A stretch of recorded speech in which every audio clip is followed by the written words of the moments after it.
can't you dare to? Why, oh why can't I?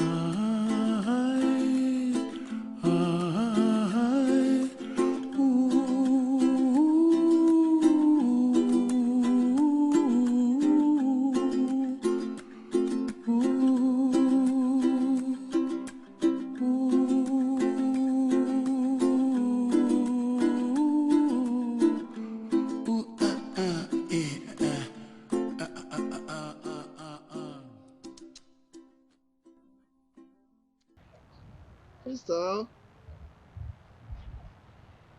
Monte di hai mà, chồng bố chồng con.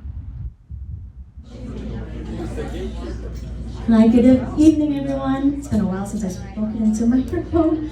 That was my father introducing me when I was about 4 years old. I'm Crystal, Raymond Wong's daughter. Thank you so much, everyone, for coming. I have not really scripted or practiced this, so hopefully, this will go out well. All right, thank you. And yes, this is me and my dad. And I've been a long-time friend. My whole life. I've known my father, and many of you have traveled far away, and I've known him also very, very long time. I grew up practically in the restaurant, Wong's Eatery, and I remember in particular one night, like he often did. This is mic, is it okay to sound? He would bring me up to tables and, oh, hi everyone, this is Crystal. She's 8 going on 32. And I was remembering this about a week ago, and I said, oh, wait a minute. If I was 8, he would have been around 37, 38. So I would have been more like his younger sister. And if anyone's doing the math, that would make me around 68 today. So I'm probably older than some of you in here, okay? So hoping that kind of gives me some credibility to be your host this evening. As I was saying to some of you, the apple does not fall far from the tree sometimes, and you'll see I'll do my best to channel my father a little bit, because I know you all loved him very much for his energy, for his love and his passions. So I'm hoping that I'll share some of that with you this evening. Please let's make this interactive. And while this is a celebration of life, I do apologize in advance if I, bring some tears. Okay. So, Dad, we had originally planned to be here this week to celebrate his 74th birthday, which would have been on Monday, September 5th. And life doesn't always work out the way we wanted. But what I did want was to have an opportunity to bring people all around to shower him with love, because he loved that. He loved knowing that people loved him. And I don't think it was a narcissistic thing at all. I think it's because he really cared about showing people a great time and just giving people the best in life. So on behalf of myself, my younger brother Vincent, who's recording for us here, and Eileen, the love of his life companion, we welcome you all. Thank you so much for traveling from afar. And over the evening, I will of course introduce you all. I hope I remember everything to say, because like I said, I'm not holding a script. But let me just acknowledge some people, of course, from Windsor. If you could raise your hands if you came across. I know some people came across from the border today. Thank you so much for making it across. Let's share stories afterwards. I know we're seated, but we can walk around. And this is when I think, okay, what comes next? So I have the slides to remind me. All right. So like I said, my father, I'm going to share some stories. Many of you may realize it was, kind of obvious from the way he sounded. He came from Hong Kong. Like I said, September 5th, 1948. And I don't know if you ever knew, he was very proud of his very, very large family. He had 8 younger brothers. Yes, 8. So everyone you see here, it's actually just his family and an aunt, I think a grandmother. The youngest one is not here, right? Some people did not know. So just so you can see how they look in order, so they're a little bit older. It's actually 1, 2, 3, 4, 5, 6, 7, 8, 9. That's actually how we named them. In Chinese, we actually call them by their numbers. Seriously, it's easier that way. And I know a lot of people ask me always when I say, your dad had 8 brothers? Your grandparents had 9 boys? Why not any girls? And I said, yeah, they were trying. That's why 9 boys. In fact, the last one, Tony there in the end, his Chinese name is Chun, Dong Chun. And what is Chun? It means we're done, we're complete, we're finished. So my dad, I think, was a natural born leader because he was the eldest of 9 boys. Can you imagine? And by the way, they lived in a small 2-bedroom flat in Hong Kong. Could you imagine that? Right? Bunk beds, 3 high. He said what happened was the youngest ones would get to fall asleep on a bed while the elder ones were up late studying at night. And then when the youngest ones were asleep, they would take them gently off the bed, put them on the floor, and they would fall asleep on the bed. So that was my dad. I don't know if you can see who he is. He's on the lower here, on the white. He loved telling me, Crystal, when I was in high school, I was the president of 8 different clubs at the same time. Can you believe that was a legacy I had to kind of live up to? 8 different clubs. He was so well loved that this bunch of classmates there, he said people would carry his books to school. In fact, that was my dad. That was my dad. So here he is. Again, sorry about this Mike. When he was younger, if I may say. Pretty handsome guy. Hey, come on, let's give it some applause here. Yeah, that's my dad right up there. Yeah. Kind of fun. One of the first times in snow up there. He's a fun guy. I love this picture on the bottom right. I'm like, that is such a 70s kind of, photo. Just really iconic. So yeah, he came over from Hong Kong in 1970 with my mother. And so I think, yes, I do have a little surprise for you after the dinner. We're going to show a little video, and you'll hear about this story again at that point. So pay attention. When he came over in 1970, my father actually experienced a collapsed lung during the plane ride over here. I don't know if you've heard the story before. And so of course he landed and he didn't have the money to pay the hospital bill. I mean, I know it was Canada, but still, he wasn't Canadian at the time, he was just a student. So the question is, to pay off the hospital bill, what do you think he did for work?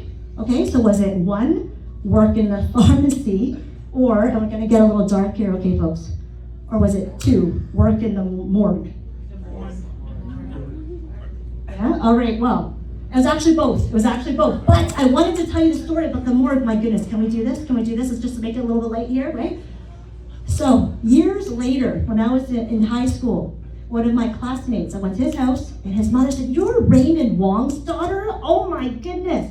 Turns out when they were working together in the morgue at the hospital in Windsor, she was inside the fridge, and my dad, ever the joker, oh yes, turned off the lights and pretended he didn't know she was there and just left. Can you imagine? I think she was in there for 15 minutes. But the good thing was 15 years later, she was still laughing about it, so I think we're okay. And this story, it came up, and I remembered it last week, because after he passed away, about 5 hours after I found out the terrible sad news from Eileen, who was just, of course, so distraught, we were in shock. At least there was some good that could come out of this tragedy. And the Gift of Life Michigan gave us a call, and we said, absolutely, I know our father would say, hey, I'm not using my body anymore, so why not? And we don't know quite yet what they took, but we did see him on Thursday last week, and he looked great. So that was good. So they were very, very happy that they were able to do that. And I just wanted to say, we did see him, he did look wonderful, but we also know that our father loved making a great impression, and he wouldn't want you to all mourn and be sad. When he's not even there anymore, I could tell you that for sure. It was just the body. And so this is why we decided it would be appropriate to hold a celebration like. And again, we're so happy you could all be here with us today.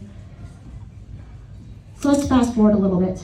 I'm going back and forth in time. All right, so we were born in Hong Kong, 1970, comes over to Windsor, and then, this is probably where most of you know him, is from Wong's Eatery, right? He had this love, it's actually you're going to see in the brochures there, which you'll please take home, there's a recipe in there. He really wanted to just share, authentic Chinese cuisine. I think you might have read that in the obituary. But yeah, this was just really great times. This is my family there on the right with my grandfather, grandmother. So ready for, I think, yep, another game. All right.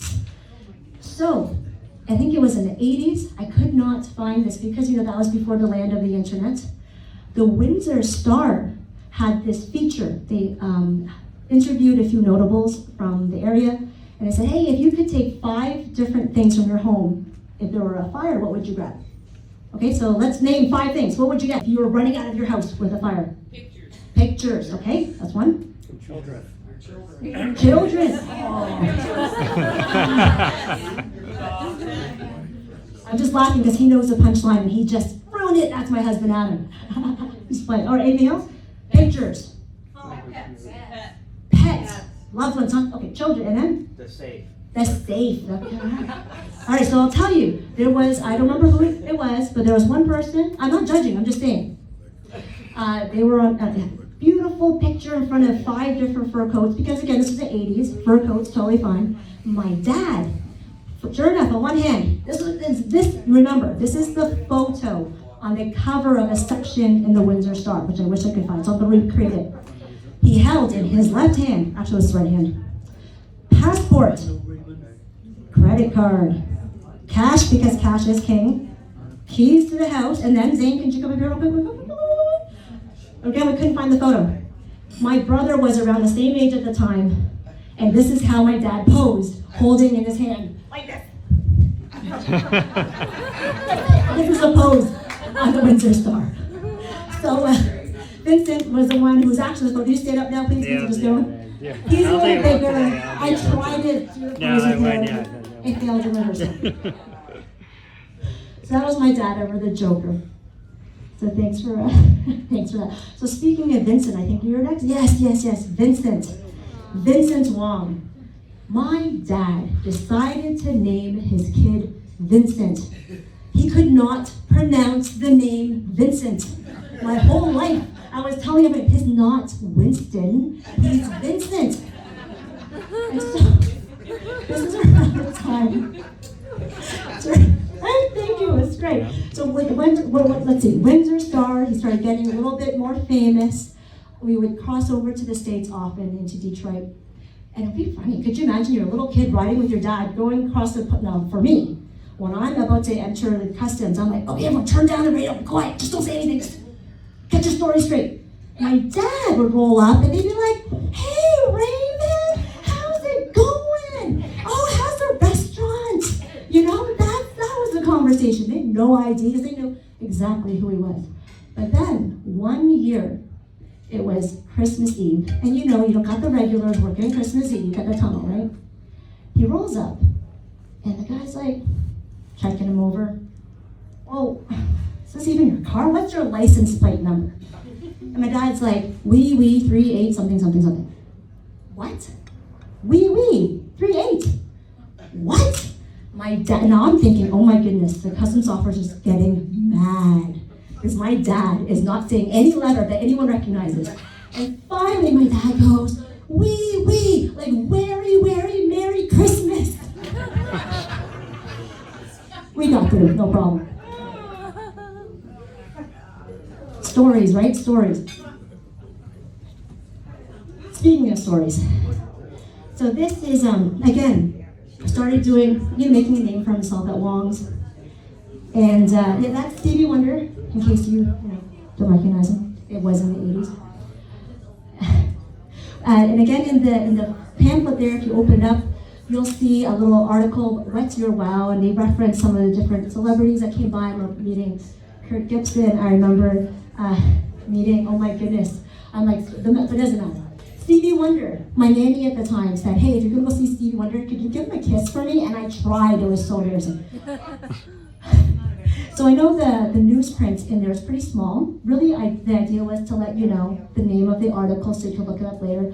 But you're gonna find tons of articles about our dad. And in here you think, well, where is he? If he actually met Stevie Wonder. And I believe he was behind the camera, right? Because he really loved his team. Again, it wasn't about him, it was about giving people recognition. And at one point, this was kind of like a little Wong's Eatery family right here. It's my little brother in the front left kind of thing. I'm the little one, the white in the middle-ish. So, I'm gonna fast forward a bit, and this is a mess of a slide because, I was hiding here before you got here, right? Getting finishing touches. But Wong's Eatery was not my father's only expedition into cuisine.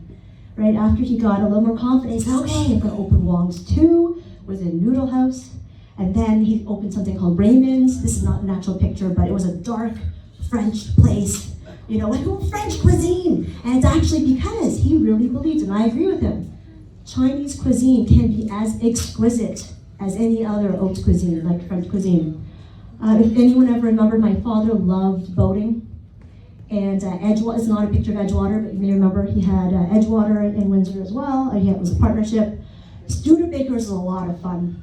My dad was a fun guy, you know. He had a restaurant with partners. And they were, no kidding, people would have to get up on the tables and dance with poodle skirts. Like, how cool is this? I thought my dad was the coolest guy.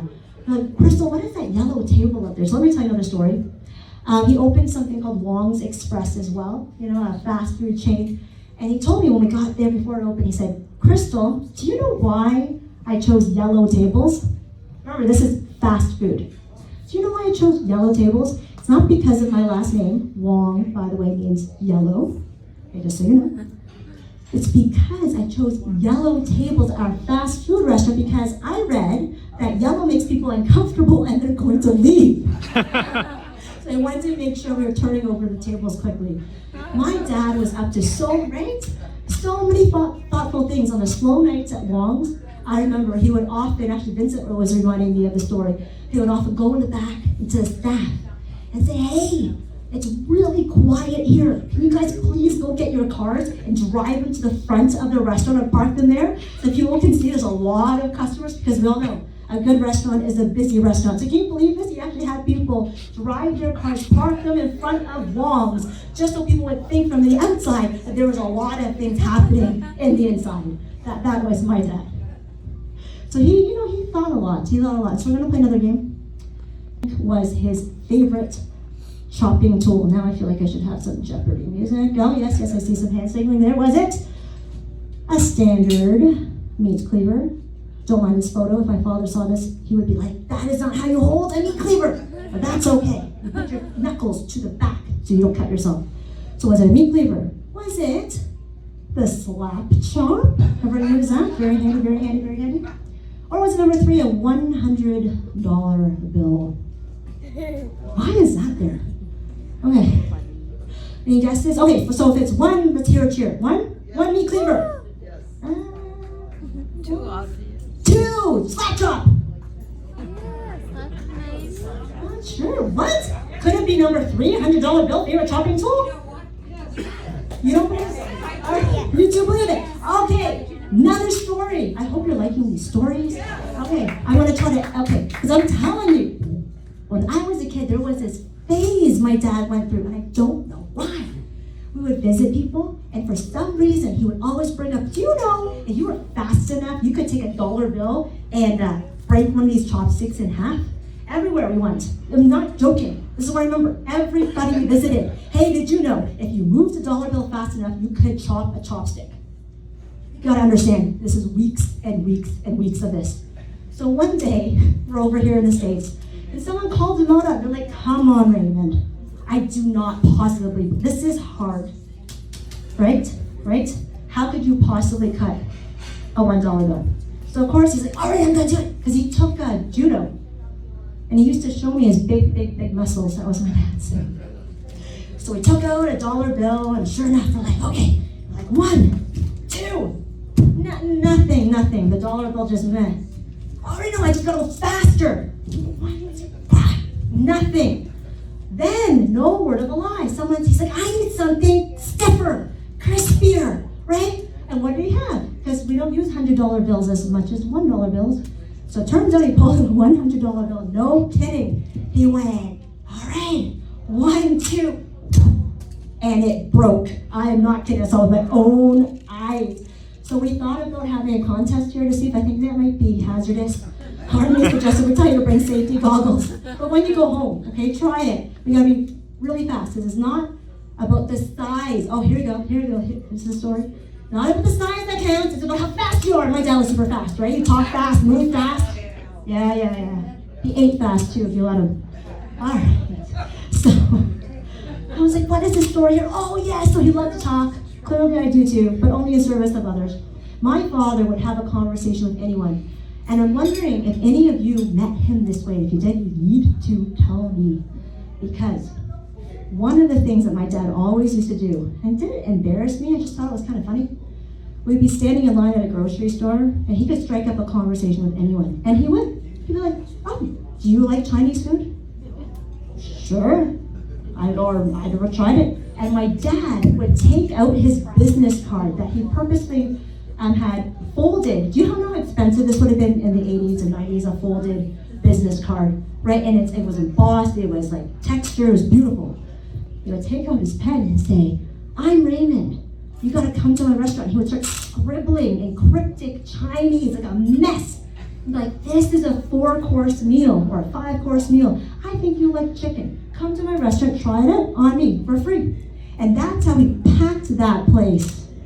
Yeah? So has he ever done that to any of you? I know a lot of his friends would know. They would sit down, they'd just be like, surprise me, Raymond. But that's really my dad, really always up to something. Okay, so now I need your help because I genuinely do not know if what I'm gonna ask you next is true. My dad claimed that he invented something. Didn't want credit for it. But he said, no, I was just, talking. So was it 1, stuffed crust pizza at Little Caesars? Chinese guy, stuffed crust pizza? Or was it the lottery numbers on the fortune cookie? Oh, which one? Okay, so again, 1 is stuffed crust pizzas from Little Caesars from a Chinese guy, or number 2, lottery numbers on a fortune cookie, which actually wasn't really Chinese. We created it, but we're Americans, so we don't actually have those originally. Okay, so let me hear it for stuffed crust pizza. Let me hear it for fortune cookie insert. See, we don't know. I guess it shows that we believe anything Raymond says. All right, so he told me number 1, which kind of makes sense because he hung out in Detroit a lot, but does anyone know? We looked it up. Officially, he does not. Is not for record. But he told me to just hang out and just, share a good idea. So who knows? If anyone ever finds out, let me know, please. All right, so, wait. Right. I'm gonna take a break from talking for a moment. After all the fun times in Windsor and his incredible second wife, Jolene, who is here with us today, lots of adventures in Detroit, and I thought, I'm not gonna name even more restaurants. Wanjin Lau, he worked with the great Marshall, who's right here as well, please give me a hand. And then, but we found this video. Now this is gonna be fun, all right? So let's listen to this. Asian Village Eatery is really a big place. It's composed of high-end restaurant fusion, which feature Asian influenced cuisine with Asian ingredient and the Western style cooking all infused together. Asian food is very simple. It's a lot less like big piece of meat. We are into a lot of vegetables, and actually there's a lot of vegetarian dishes too. And we have the sushi bar, feature the fresh fish that we got every other day from Hawaii and from the East Coast too. We did away with the idea about having different shops because we find out that we need to be multi-use. So we create a bigger space that we can do cultural events, live music, performances, things like that. We are on the main floor of the parking structure, but on top of the parking structure, we have 18,000 square feet of rooftop that we do like firework party, concerts, weddings, anything you want. We have all kinds of people. Most of them that during lunchtime is the people who work around the Renaissance area, but do have a lot of foreign visitors. They come down to GM or other companies for meetings and they want some Asian food. We have a lot of people that like Chinese, Japanese, that deal with General Motors. So that's why General Motors think that will be a good idea to have an Asian village that we can treat the visitor from China, from Vietnam, from anywhere. And we did quite a bit of those parties for them too. We have the boardwalk, the river walk, and now we have all kinds of festivals in the summertime too, concerts. I'm looking at Asian Village as a place that we can get people to be interested in Asian culture, Asian food, so people can taste the Asian food around the area without have to leave the office too.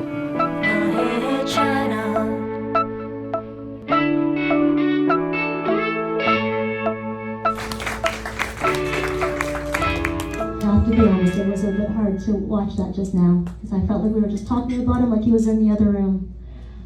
But I know he's not with us. But to add another laugh, someone here was just telling me how Dad threw, remember Asian Village GM? He threw a party for Lexus there. So that guy was cheeky. I tell you, my dad was a cheeky guy. All right. Okay, so folks, I know I had promised that I would make you laugh, but I would also probably make you cry a little. All right, so get the tissues close. My dad lived a really, really fun life. Fancy cars, fancy watches, fancy everything, fancy clothes, and fancy life. And you know, as life got, so I'm not saying, oh my God, all super fancy. Well, that's great. It was great. It was amazing. It was amazing. I think there was a time when he started slowing down. He's like, you know, it's okay. I'm not going to be like at the restaurant life and I'm slow down and I'm just going to enjoy life because that's where things are fancy. It's about your friends. It's what people care about you. It's not about what you do, it's about who you do it with, right? And so Eileen, love of his life, or as I should say, Grandma Eileen to my 3 children. So we are blessed to have you in our life. Our grandmother calls her another one of her many, many daughters. And I know many of you are here today because you do know Eileen. And again, you know, share all the stories, please. One of the stories, actually, where are we? Oh yes, before that. Again, I hope I have the order right here. Now, as we know, as his life progressed, you know, things got a little bit challenging for him physically, and Eileen saw him through all of it. They shared the joys, they shared the laughters, but then sometimes life is just a little bit unfair. But you know what? They're like, that's okay, because my dad always told me life is not always fair, right? And that's okay, you make the best. You make the best out of it. And really, this is a team at the Kidney Dialysis Clinic, DeVita. We got to see them last Wednesday. I just want you all to know my father was loved until the very, very end. I don't know if Dr. Joshua made it. I know she said she would, so maybe she'll join us in a little bit. But Dr. Joshua, if you're here, we'd give her a huge standing ovation. She was absolutely amazing. But this team here, I want you to know, kept my father company when he dragged himself there, or I think dragged him there 3 times a week for kidney dialysis, and they gave him cheer, they gave him perspective, you know, they really helped him come to peace with himself and his life. And while I know he was really, really looking forward to seeing us this weekend, to seeing the children again, when I saw them last Wednesday, I said, thank you for all the work that you did, because they at least, you know, they kept him healthy. They kept his energy and spirits up so that my children could see their grandfather again after the 2 years of hiatus during the pandemic.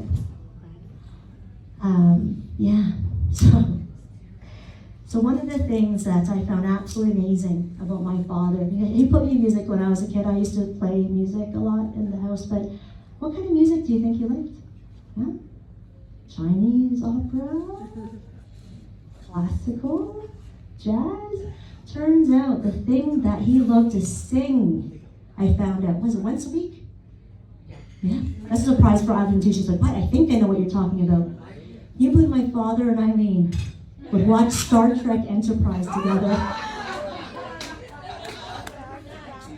And they told me they would listen to this song every night.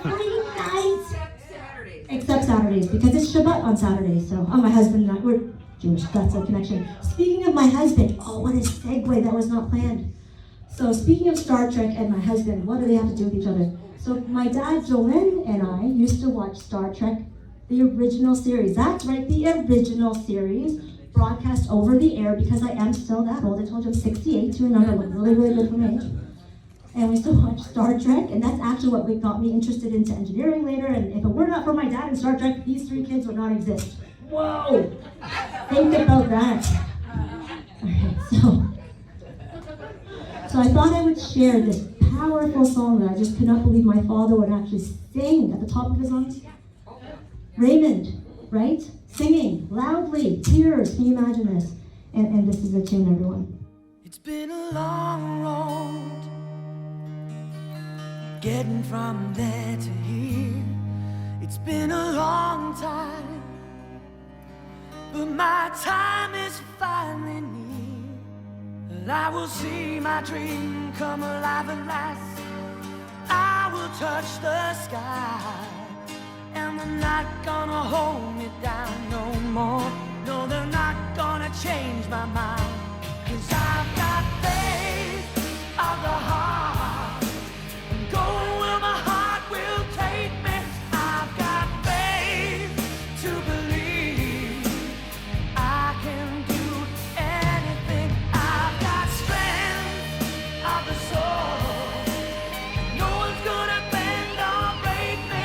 I can reach any star. I've got faith.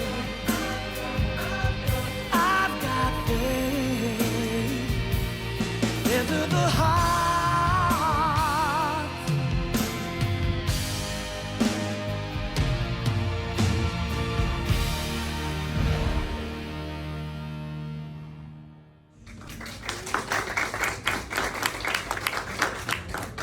Beautiful, right?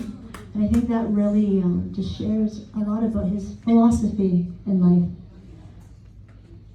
Faith of the heart, you know, and the science. And I don't know how many of you in this room have had one too many drinks with my dad and heard him in his contemplative mood, in his modes, right? No, don't know what I'm talking about. He shared a lot with me, I'll tell you that. One of the things he would say to me is, Crystal, I figured it out. I figured out what it is about life and where everything comes from. You know, I guess it's similar to the Big Bang Theory. And I'm not telling you, and he wouldn't not tell you what to believe. This is just what he thought. He thought he had the answer, and I see what he means. He said everything must come from nothing. And nothing, it doesn't mean it's meaningless. That's not what he meant. It just meant, it's so simple that way, right? It's like the Big Bang. Or from nothing comes everything. And I think that really means it's what's in your heart, because it's not tangible, right? How you feel, how you love, your memories. That's not physically tangible, and yet it is completely infinite in meaning. And so, as I wrap up here, you know, I just wanted to share. Let's see what's on next. I want to make sure I'm not going. Oh yes. Sorry, Eileen, surprise, one more photo there. Because it's a great photo, I love this photo. Right? And my dad, I'll tell you this. I was flipping through an old book of mine when I was a teenager, because lots of teenagers write poetry. I quoted my father. And so he must have said it because I wrote it down. He said, do not be afraid of death. After all, you only die once, is what he would say.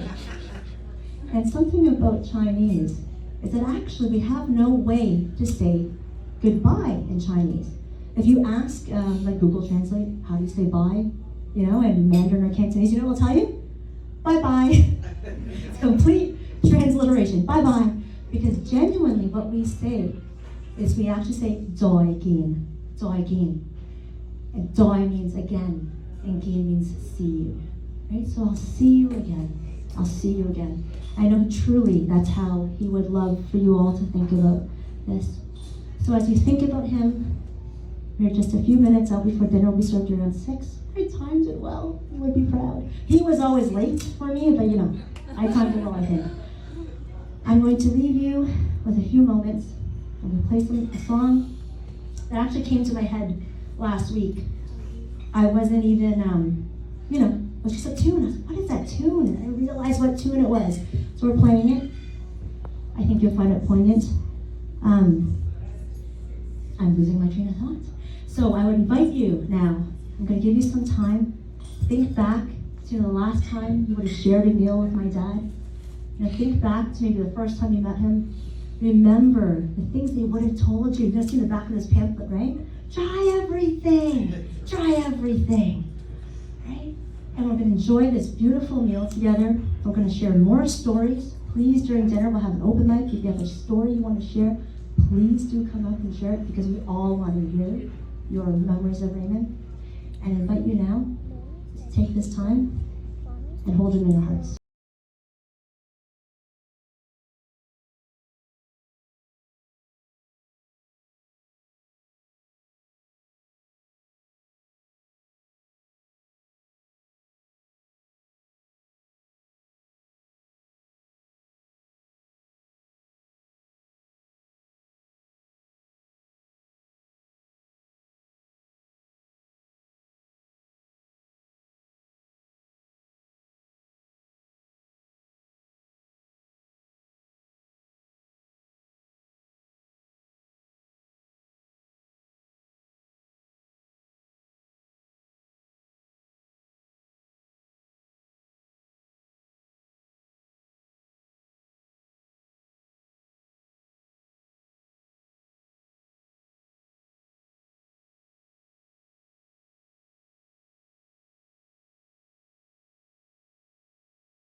See if we can convert it to digital. It's not a very clean job at all. There's a lot of tracking, so just warnings, really, if you do have sensitivity to lights, it might, just listen more than watch. And let's check the volume on this, but this is something that this was aired on September 5th, I think 1985. No, yes, so if anyone's paying attention, what was September 5th? My dad's birthday, exactly. And so I've been holding on to this tape, saying, I'm gonna show it on my dad's birthday. So I'll put it on social media and give him a real big surprise. So here's what, yes, and in his honor, here we go, here's his story.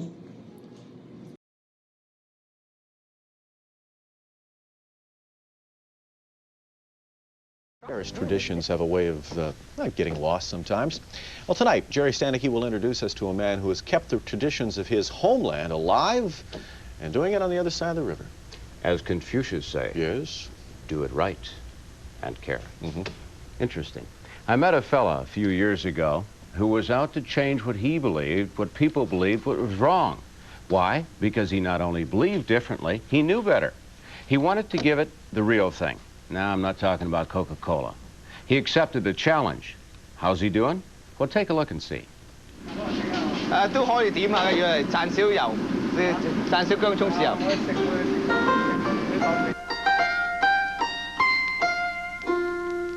I like to guide people into something that they never tasted or tried before.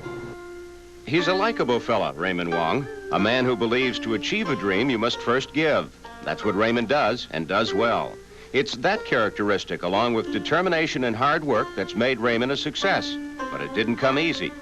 It was 15 years ago when a young man and his bride-to-be, Angie, arrived in a new land from Hong Kong. Everything went wrong. Raymond was taken from the plane to the hospital where he stayed for weeks. Here he was, in a strange new land, 20 years old, facing a crisis. Nope, not the collapsed lung. That healed. It was the hospital bill. With little money, no job, and no insurance, he did what was honorable.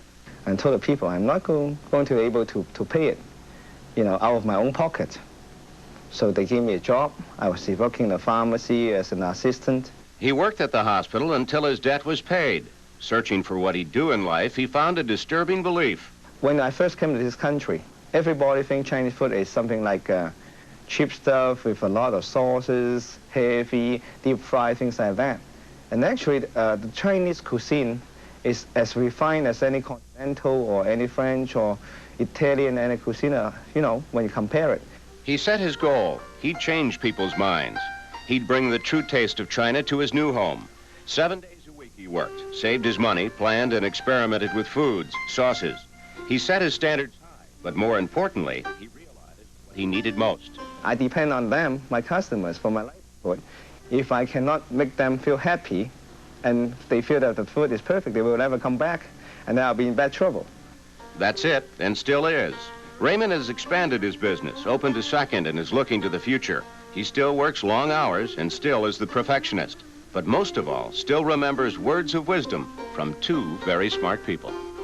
When you left home, Hong Kong, what did your parents say to you? Did they give you advice? Yes, they said,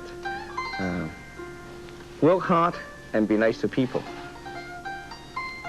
Very simple, you just work hard and be nice to people.